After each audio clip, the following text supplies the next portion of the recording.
ಭಾಷೆಗಳು. ಬಹುಶಃ ಭಾರತ ದೇಶ ನೋಡಿದ್ರೆ ಹಲವು ಸಂಸ್ಕೃತಿ, ಹಲವು ಭಾಷೆ, ಹಲವು ಹಬ್ಬ, ಹಲವು ಆಚರಣೆ ಎಲ್ಲ ಇದ್ರೂ ಕೂಡ ಇಂದಿನ ದಿನ ಅಂದ್ರೆ ಸ್ವತಂತ್ರ ದಿನದಂದು ಎಲ್ಲರೂ ಕೂಡ ದೇಶಾಭಿಮಾನದಿಂದ ಈ ಪ್ರತಿಯೊಬ್ಬ ಭಾರತೀಯ ಸ್ವತಂತ್ರ ದಿನಾಚರಣೆ ಆಚರಿಸ್ತಾ ಬಂದಿದ್ದೇವೆ. ನಮ್ಗೆ ಆಗಸ್ಟ್ 15, 1947ರಂದು ನಮ್ಮ ಮೊದಲನೆಯ ಪ್ರಧಾನಮಂತ್ರಿ ಜವಾಹರ್ಲಾಲ್ ನೆಹರು ಅವರು ಕ್ರೈಸ್ಟ್ ಡೆಸ್ಟಿನಿ ಅಲ್ಲಿ ಒಂದು ಮಾತು ಹೇಳ್ತಾರೆ ಅವರ ಭಾಷಣದಲ್ಲಿ. ಮಧ್ಯರಾತ್ರಿಯ ಗಂಟೆ ಬಡಿದಾಗ ಇಡೀ ಜಗತ್ತು ನಿಂತಿರುವಾಗ, ನಿದ್ರಿಸುತ್ತಿರುವಾಗ ಭಾರತ ದೇಶವು ಒಂದು ಹೊಸ ಜೀವ ಹಾಗೂ ಸ್ವತಂತ್ರದಿಂದ ಎಚ್ಚೆತ್ತುಕೊಂಡಿದೆ ಅಂತ.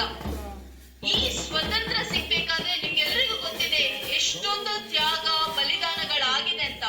ಭಾರತ ಒಂದು ವಿಶಿಷ್ಟವಾಗಿ ಅಹಿಂಸೆ ಶಾಂತಿಯಿಂದ ಸ್ವತಂತ್ರ ಗಳಿಸಿ ಇಡೀ ದೇಶಕ್ಕೆ ಮಾದರಿಯಾಗಿದೆ. ಇಂತಹ ಒಂದು ಸ್ವತಂತ್ರ ನಮಗೆ ದೊರಕಿಸಿಕೊಟ್ಟ ಪ್ರತಿಯೊಬ್ಬ ಸ್ವತಂತ್ರ ಹೋರಾಟಗಾರರನ್ನು ನಾವಿನ್ನು ನೆನೆಯಲೇಬೇಕು.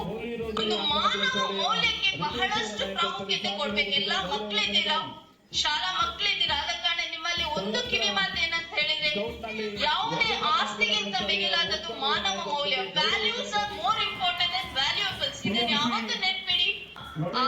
ಹ್ಯಾಪಿನೆಸ್ ಇಂಡೆಕ್ಸ್ ಅಂದ್ರೆ ಸಂತೋಷದ ಇಂಡೆಕ್ಸ್ ಅಂತ ನಾವೇನ್ ಹೇಳ್ತೇವೆ, ಎಲ್ಲಾ ರೀತಿಯಲ್ಲಿ ಪ್ರಗತಿ ಒಂದಿಗೆ ಆ ಸಂತೋಷದ ಇಂಡೆಕ್ಸ್ ಅಲ್ಲೂ ಕೂಡ ಭಾರತ ಪ್ರಪ್ರಥಮವಾಗಿ ವಿಶ್ವದಲ್ಲೇ ಹಾರೈಸ್ತಾ ಎಲ್ಲರೂ ಕೂಡ ನಮ್ಮ ಕರ್ತವ್ಯ ವ್ಯಾಪ್ತಿಯನ್ನು ಸರಿಯಾಗಿ ನಿರ್ವಹಿಸಿ ಸಮಾಜದ ಕಟ್ಟ ಕಡೆಯ ವ್ಯಕ್ತಿಗೆ ನಮ್ಮ ಸರ್ಕಾರದ ಮಹತ್ವಾಕಾಂಕ್ಷಿ ಯೋಜನೆಯನ್ನು ತಲುಪಿಸಿದ ಎಲ್ಲಾ ಜನಪ್ರತಿನಿಧಿಗಳು, ಅಧಿಕಾರಿ ಮಿತ್ರರು ಎಲ್ಲರೂ ಒಟ್ಟಾಗಿ ಕೆಲಸ ಮಾಡಿ ಭಾರತವನ್ನು ಮತ್ತಷ್ಟು ಬಲಿಷ್ಠ ಮಾಡುವಂತ ಹೇಳ್ತಾ ನನ್ನ ಮಾತುಗಳಿಗೆ ವಿರಾಮ ಹಾಕ್ತೇನೆ. ಜೈ ಹಿಂದ್, ಜೈ ಕರ್ನಾಟಕ.